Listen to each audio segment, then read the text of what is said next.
افلا يتدبرون القرآن ام على قلوب اقفالها، تو کیا یہ لوگ قرآن میں غور نہیں کرتے یا دلوں پر قفل لگ رہے ہیں؟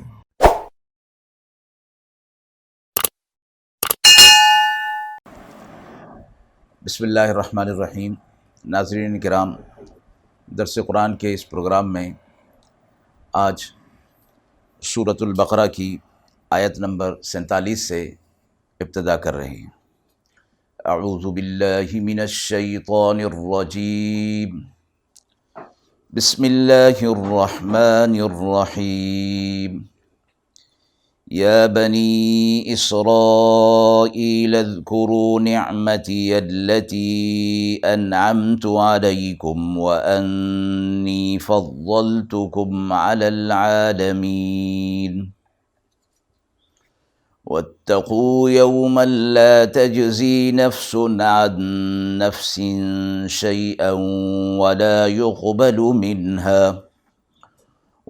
يقبل منها شفاعة ولا يؤخذ منها عدل ولا هم ينصرون۔ اے بنی اسرائیل، میرے احسانات جو میں نے تم پر کیے انہیں یاد کرو، اور اس بات کو بھی یاد کرو کہ میں نے تمہیں تمام عالمین پر فضیلت عطا فرمائی، اور اس دن سے ڈرتے رہو کہ جس دن کوئی شخص کسی کے کچھ بھی کام نہ آئے گا، اور قبول نہ ہوگی کسی کی طرف سے سفارش، اور نہ لیا جائے گا اس کی طرف سے کوئی بدلہ، اور نہ ان کی کوئی مدد ہوگی۔ اللہ رب العزت نے بنی اسرائیل پر جو انعامات کیے تھے اس کو ایک بار پھر یاد دلایا جا رہا ہے، اور پچھلی آیات کے اندر بھی بنی اسرائیل پر جو نعمتیں تھیں ان کو یاد دلانے کے ساتھ اللہ رب العزت نے اپنے احسانات گنوانے کے بعد ان کو اس بات کی ترغیب دی کہ وہ اللہ کی نافرمانی نہ کریں۔ بنی اسرائیل کو کس حوالے سے عالمین پر فضیلت تھی، مفسرین کے اس میں مختلف اقوال آئے ہیں، اور جس پر اتفاق ہے وہ یہ کہ انبیاء علیہ السلام بنی اسرائیل میں کثرت کے ساتھ آتے رہے، اور بنی اسرائیل توحید کی علم بردار قوم تھی، انبیاء علیہ السلام کی تعلیمات پر عمل پیرا تھے۔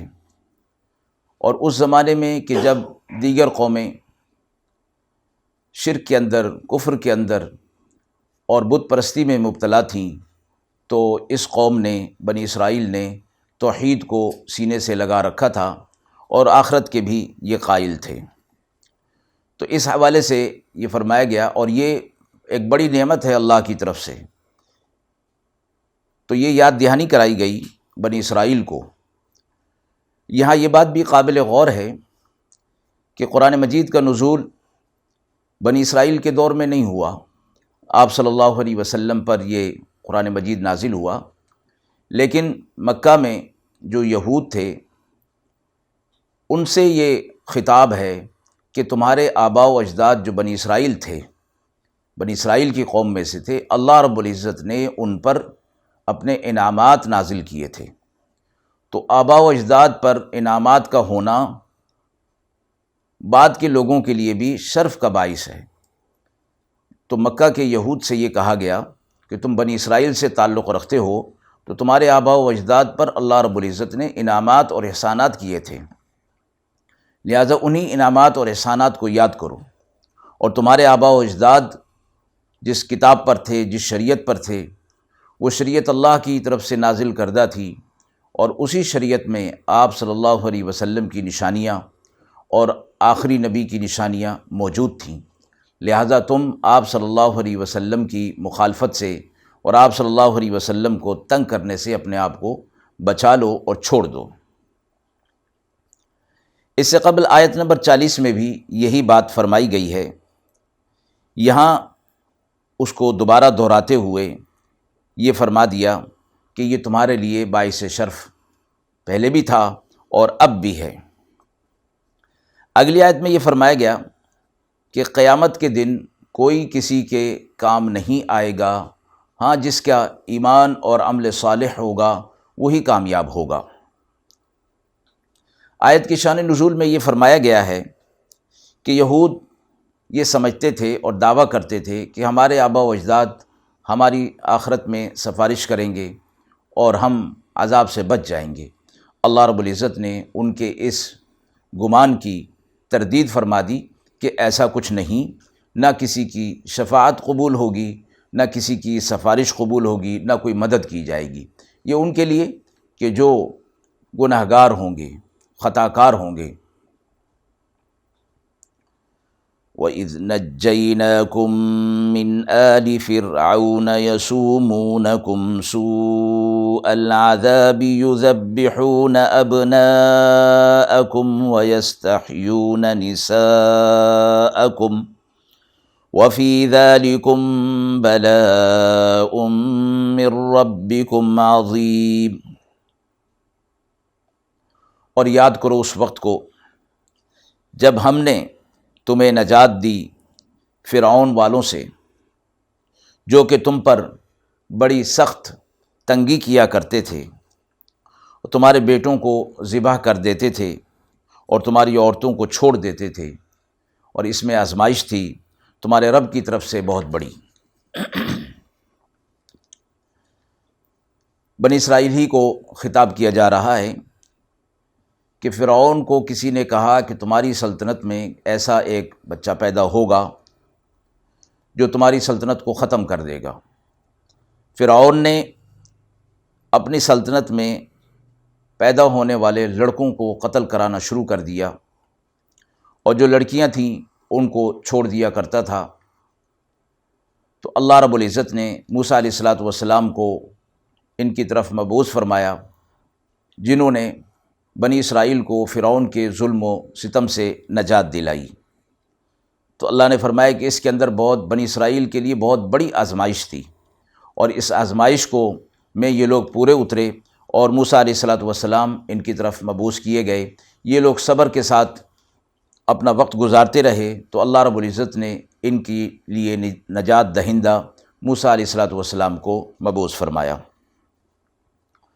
وَإِذْ فَرَقْنَا بِكُمُ الْبَحْرَ فَأَنْجَيْنَاكُمْ وَأَغْرَقْنَا آلَ فِرْعَوْنَ وَأَنْتُمْ تَنْظُرُونَ وَإِذْ وَاعَدْنَا مُوسَىٰ 40 لَيْلَةً ثُمَّ اتَّخَذْتُمُ الْعِجْلَ مِن بَعْدِهِ وَأَنْتُمْ ظَالِمُونَ۔ اور جب ہم نے پھاڑ دیا تمہارے لیے دریا کو، پھر بچا لیا ہم نے تمہیں اور فرعون والوں کو ڈبو دیا، اور تم لوگ اس کو دیکھ رہے تھے۔ اور جب ہم نے وعدہ کیا موسیٰ علیہ السلام سے 40 راتوں کا، پھر تم نے بچھڑا بنا لیا موسیٰ علیہ السلام کے بعد، اور تم ظالم تھے۔ اب بنی اسرائیل کو ایک اور واقعے کی طرف توجہ دلائی جا رہی ہے، جس میں اللہ رب العزت اپنا احسان ان پر بتا رہے ہیں کہ جب ان کا ظلم و ستم بنی اسرائیل پر، فرعون والوں کا ظلم و ستم بہت بڑھ گیا، تو اللہ رب العزت نے موسیٰ علیہ السلام کو حکم دیا کہ آپ بنی اسرائیل کو لے کر راتوں رات یہاں سے چلے جائیں۔ موسیٰ علیہ السلام اپنے ساتھ بنی اسرائیل کو لے کر چلے، تو آگے دریا تھا۔ اللہ رب العزت نے موسیٰ علیہ السلام سے فرمایا کہ آپ اپنا عصا اس دریا پر ماریں، تو معجزے کے طور پر وہ دریا کا پانی 12 حصوں میں تقسیم ہو گیا۔ موسیٰ علیہ السلام کے ساتھ بنی اسرائیل 12 قبیلوں میں بٹے ہوئے تھے، ہر قبیلے کے لیے اپنا اپنا راستہ مقرر ہو گیا، اور زمین بالکل خشک ہو گئی، پانی پہاڑ کی صورت میں کھڑا ہو گیا، اور ہر قبیلے کے لیے راستہ جدا جدا بن گیا، اور حکم ہوا کہ ہر قبیلہ اپنے اپنے راستے پر چلے۔ لیکن جیسے ہی دریا میں اترے تو انہیں یہ خوف ہونے لگا کہ شاید ہمارا دوسرا قبیلہ وہ ڈوب نہ گیا ہو، تو اللہ رب العزت نے اسی پانی کے پہاڑ کے درمیان میں راستے بنا دیے جو برابر سے گزر رہے تھے، تو ایک دوسرے کو دیکھ بھی رہے تھے اور ایک دوسرے سے گفتگو بھی کر رہے تھے۔ اس طرح انہوں نے دریا کو پار کر لیا۔ فرعون اور آل فرعون جب پیچھے آئے تو موسیٰ علیہ الصلوۃ والسلام کے لیے جو راستے بنے ہوئے تھے وہ اسی طرح تھے۔ انہوں نے دیکھا کہ یہ راستے کھلے ہیں، بن گئے ہیں، تو ہم بھی اس میں سے گزر جاتے ہیں۔ جب وہ اپنے لشکر کے ساتھ اس میں دریا میں اترا، یہاں تک کہ وہ پورا کا پورا لشکر اس دریا کے اندر پہنچ گیا، تو اللہ رب العزت نے حکم دیا کہ یہ دریا دوبارہ اپنی اصلی شکل میں آ گیا، اور وہ فرعون ماں اپنے آل کے لشکر کے ڈوب گیا۔ اللہ رب العزت نے اسی واقعے کی طرف اشارہ کرتے ہوئے فرمایا کہ ہم نے فرعون اور آل فرعون کو غرق کر دیا، اور تم اس کا غرق ہونا اپنی آنکھوں سے دیکھ رہے تھے۔ اگلی آیت میں یہ فرمایا کہ موسیٰ علیہ الصلوۃ والسلام کو اللہ رب العزت نے کتاب دینے کا ارادہ فرمایا، تو بنی اسرائیل آل فرعون سے نجات پا کر ایک جگہ پر مقیم ہو گئے۔ تو بنی اسرائیل نے موسیٰ علیہ الصلوۃ والسلام سے عرض کی کہ اب ہم بالکل مطمئن ہیں، آپ اپنے رب سے ہمارے لیے کوئی دستور العمل لے آئیں تاکہ ہم اس پر عمل کرنا شروع کریں۔ موسیٰ علیہ الصلوۃ والسلام نے اللہ تعالیٰ سے عرض کی۔ اللہ تبارک و تعالیٰ نے وعدہ فرمایا کہ آپ کوہ طور پر 30 راتوں کے لیے تشریف لے آئیں۔ موسیٰ علیہ الصلوۃ والسلام کوہ طور پر تشریف لے گئے اور 30 راتوں تک وہاں قیام فرمایا اور اس میں روزہ رکھا۔ اللہ رب العزت نے 10 دن اور بڑھا دیے اور پھر اس کو 40 دن کر دیا گیا، اور یہ ذکر اس آیت کے اندر موجود نہیں۔ 30 اور پھر 10 کے بڑھانے کا وہ ایک اور آیت کے اندر ہے، وَوَعَدْنَا مُوسَىٰ 30 لَيْلَةً وَأَتْمَمْنَاهَا بِعَشْرٍ۔ پہلے 30 کا وعدہ تھا، پھر 10 اور بڑھا کر ان کو 40 کر دیا گیا۔ اس آیت مبارکہ میں براہ راست 40 راتوں کا ذکر فرمایا ہے۔ تو موسیٰ علیہ الصلوۃ والسلام کوہ طور پر دستور العمل کتاب شریعت لینے کے لیے گئے، اور پیچھے یہ آتا ہے کہ سامری نامی ایک شخص تھا جس نے ایک بچھڑا بنایا اور قوم کو، بنی اسرائیل کو اس بچھڑے کی عبادت میں لگا دیا۔ یہی ذکر اس آیت مبارکہ کے اندر ہو رہا ہے کہ تم موسیٰ علیہ الصلوۃ والسلام کے جانے کے بعد بچھڑے کی عبادت میں لگ گئے، اور تم ظالم تھے، اور ظلم یہ اپنے حق میں کرنے والے۔ اللہ رب العزت کی نافرمانی کو قرآن مجید کے اندر اکثر مقامات پر ظلم سے تعبیر کیا گیا ہے، اور یہ ظلم اپنی جانوں پر کرتے ہیں۔ قرآن مجید میں فرمایا گیا، ان اللہ لا یظلم مثقال ذرہ، اللہ تعالیٰ کسی پر ایک ذرے کے برابر بھی ظلم نہیں فرماتا۔ انسان گناہ کر کے اپنی جانوں پر خود ظلم کرتے ہیں۔ ثم عفونا عنکم من بعد ذلك لعلکم تشکرون، پھر معاف کیا ہم نے تمہیں تاکہ تم ہمارے شکر گزار بندے بن جاؤ۔ اللہ رب العزت سے موسیٰ علیہ الصلوۃ والسلام نے اس واقعے میں جب آپ کوہ طور سے تشریف لائے تو دیکھا کہ قوم بچھڑے کی عبادت کے اندر مبتلا ہو گئی ہے، تو اللہ تعالیٰ سے عرض کی، تو اللہ رب العزت نے پھر ایک طریقہ کار بتایا جو اگلی آیت کے اندر آ رہا ہے۔ موسیٰ علیہ الصلوۃ والسلام کی اس قوم کے اندر 12,000 آدمی تو حق پر قائم رہے، باقی گمراہ ہو گئے تھے۔ تو اللہ رب العزت نے یہاں یہ فرمایا کہ ہم نے تمہیں معاف کر دیا، اور معافی کی صورت اگلی آیت میں آ رہی ہے، اور اس معافی کی وجہ یہ فرمائی گئی تاکہ تم اللہ کے احسان کو مانو، اللہ کے شکر گزار بندے بن جاؤ۔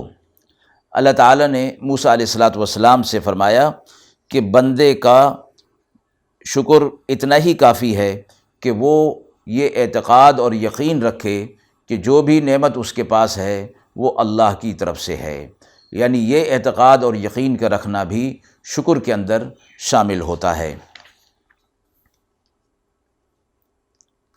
اور اللہ رب العزت نے ان کے لیے فرمایا کہ یہ درگزر کرنا اور تمہیں معاف کر دینا اس وجہ سے ہے کہ تم شکر گزاری کر کے آئندہ کے لیے اپنے آپ کو مطیع اور فرما بردار بنا لو۔ وَإِذْ آتَيْنَا مُوسَى الْكِتَابَ وَالْفُرْقَانَ لَعَلَّكُمْ تَهْتَدُونَ، اور ہم نے موسیٰ علیہ السلام کو کتاب دی اور فرقان عطا فرمایا تاکہ تم ہدایت پا جاؤ۔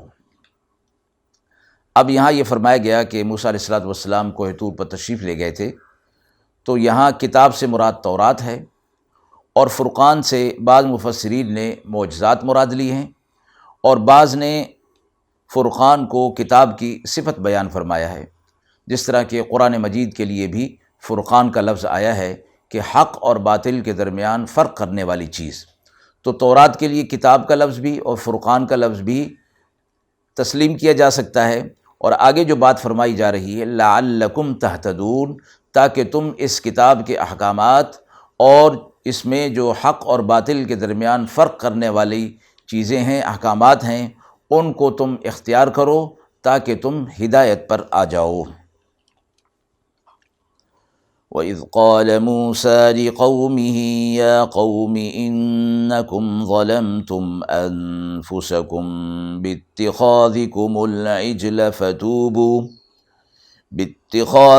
الْعِجْلَ فَتُوبُوا إِلَىٰ بَارِئِكُمْ فَاقْتُلُوا أَنفُسَكُمْ ذَلِكُمْ خَيْرٌ لَكُمْ عِندَ بَارِئِكُمْ فَتَابَ عَلَيْكُمْ إِنَّهُ هُوَ التَّوَّابُ الرَّحِيمُ۔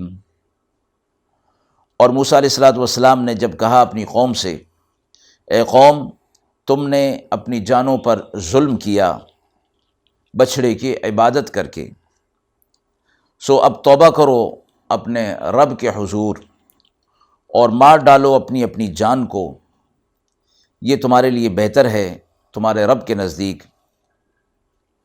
پھر متوجہ ہو تم پر، بے شک وہی معاف کرنے والا اور نہایت مہربان ہے۔ اب موسیٰ علیہ السلام کو اللہ کی طرف سے یہ حکم ہوا کہ قوم نے جو بچھڑے کی عبادت کی اس کی معافی کی یہ صورت ہے کہ جنہوں نے عبادت کی وہ ان کو قتل کیا جائے گا، اور قتل کرنے والے وہ ہوں گے جنہوں نے عبادت نہیں کی۔ جو گمراہ نہیں ہوئے وہ قاتل ہوں گے، اور جو گمراہ ہوئے وہ مقتول ہوں گے۔ تو فرمایا گیا کہ جو مقتولین تھے ان کی تعداد 70,000 کے قریب تھی، اور اکثر ان میں ایک دوسرے کے عزیز تھے، رشتہ دار تھے۔ تو موسیٰ علیہ السلام نے پھر اپنی قوم سے فرمایا کہ اب یہ طریقہ کار ہوگا کہ ان کی توبہ کی قبولیت کے لیے جو اللہ کی طرف سے تجویز ہوا ہے، اور جیسے ہماری شریعت میں بھی بعض گناہوں کی سزا باوجود توبہ کے وہ گناہ معاف نہیں ہوتے، بلکہ ان کے لیے سزا ہوتی ہے، مثلا جان بوجھ کر قتل کرنا یا زنا کی شہادت اور ثبوت مل جانے پر سنگسار کرنا۔ تو توبہ سے یہ سزائیں معاف نہیں ہوتیں بلکہ قتل ہی کیا جاتا ہے۔ قوم نے پھر یہ طریقہ اختیار کیا اور اللہ کی رحمت کے وہ مستحق ہو گئے۔ وَإِذْ قُلْتُمْ يَا مُوسَىٰ لَن نُّؤْمِنَ لَكَ حَتَّىٰ نَرَى اللَّهَ جَهْرَةً فَأَخَذَتْكُمُ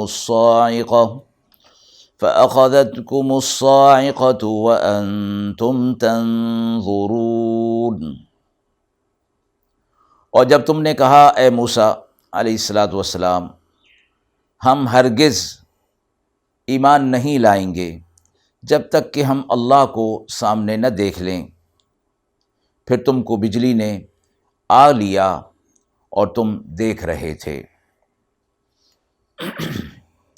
اس آیت میں اس واقعے کی طرف اشارہ ہے کہ موسیٰ علیہ السلام کوہ طور سے کتاب تورات لے کر تشریف لے آئے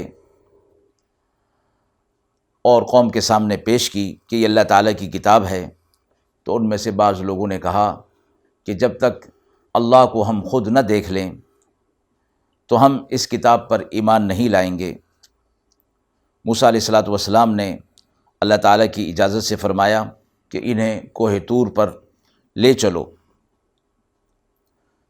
بنی اسرائیل سے موسیٰ علیہ السلام نے 70 آدمیوں کا انتخاب کیا اور کوہ طور پر ان کو اپنے ساتھ لے کر روانہ ہوئے۔ وہاں پہنچنے پر اللہ تعالیٰ کا کلام انہوں نے سن لیا۔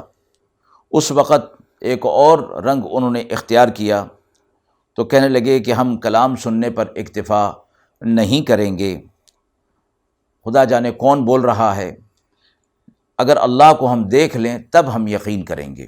تو اللہ کی طرف سے ایک بجلی ان کے اوپر گری اور وہ سب ہلاک ہو گئے۔ اس ہلاکت سے متعلق اگلی آیت کے اندر بیان ہو رہا ہے۔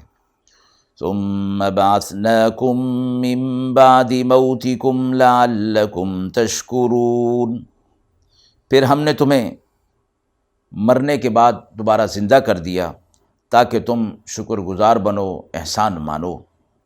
اس آیت میں یہ فرمایا گیا کہ 70 آدمی جو موسیٰ علیہ السلام کے ساتھ کوہ طور پر گئے تھے وہ سب مر گئے۔ ان کے دوبارہ زندہ ہو جانے کے واقعہ یوں ہوا کہ موسیٰ علیہ السلام نے اللہ تعالیٰ سے عرض کی کہ بنی اسرائیل یوں ہی مجھ سے بدگمان رہتے ہیں، اور ان 70 آدمیوں کو میں لے کر یہاں آیا تھا، اب یہ مر گئے ہیں، میں واپس جاتا ہوں تو وہ مجھ پر یہ الزام لگائیں گے کہ میں نے خود ہی انہیں کسی تدبیر سے ختم کر دیا، مار دیا۔ تو اللہ رب العزت نے موسیٰ علیہ السلام کو اس تہمت سے محفوظ رکھنے کے لیے ان کو دوبارہ زندہ کر دیا۔ ایک طرف تو موسیٰ علیہ السلام اس تہمت سے محفوظ رہیں، دوسرا آیت مبارکہ کے اندر یہ بتا دیا گیا کہ تمہیں دوبارہ زندہ اس لیے بھی کر دیا گیا کہ تم اللہ کے احسان کو مانو، شکر گزاری کرو، مطیع اور فرمانبردار آئندہ کے لیے بن جاؤ۔ وَظَلَّلْنَا عَلَيْكُمُ الْغَمَامَ وَأَنزَلْنَا عَلَيْكُمُ الْمَنَّ وَالسَّلْوَىٰ كُلُوا مِن طَيِّبَاتِ مَا رَزَقْنَاكُمْ وَمَا ظَلَمُونَا وَلَٰكِن كَانُوا أَنفُسَهُمْ يَظْلِمُونَ، اور تم پر بادل کا سایہ کیا جانا ہم نے نازل کیا، اور ساتھ ہی تمہیں من و سلوہ عطا فرمایا، کھاؤ جو پاکیزہ چیزیں ہم نے تمہیں دی ہیں، اور انہوں نے کچھ نقصان ہمارا نہیں کیا بلکہ اپنا ہی نقصان اپنی جانوں پر ظلم کر کے کرتے رہے۔ اس آیت مبارکہ میں بنی اسرائیل کے لیے جو اللہ رب العزت نے ایک وادی جس کا نام تیہ آتا ہے اس کا انتخاب فرمایا کہ یہ لوگ وہاں اس وادی میں اتر گئے تھے۔ یہ وادی تیہ ایک کھلا میدان تھا، نہ اس میں کوئی عمارت تھی، نہ اس میں کوئی درخت تھا، دھوپ تھی، سردی اور گرمی سے بھی بچاؤ کی کوئی صورت نہیں تھی، کھانے پینے کا سامان نہیں تھا، نہ پہننے کا تھا، مگر اللہ تعالیٰ نے معجزے کے طور پر موسیٰ علیہ السلام کی دعا سے اسی میدان میں بنی اسرائیل کی تمام ضروریات کا انتظام فرما دیا۔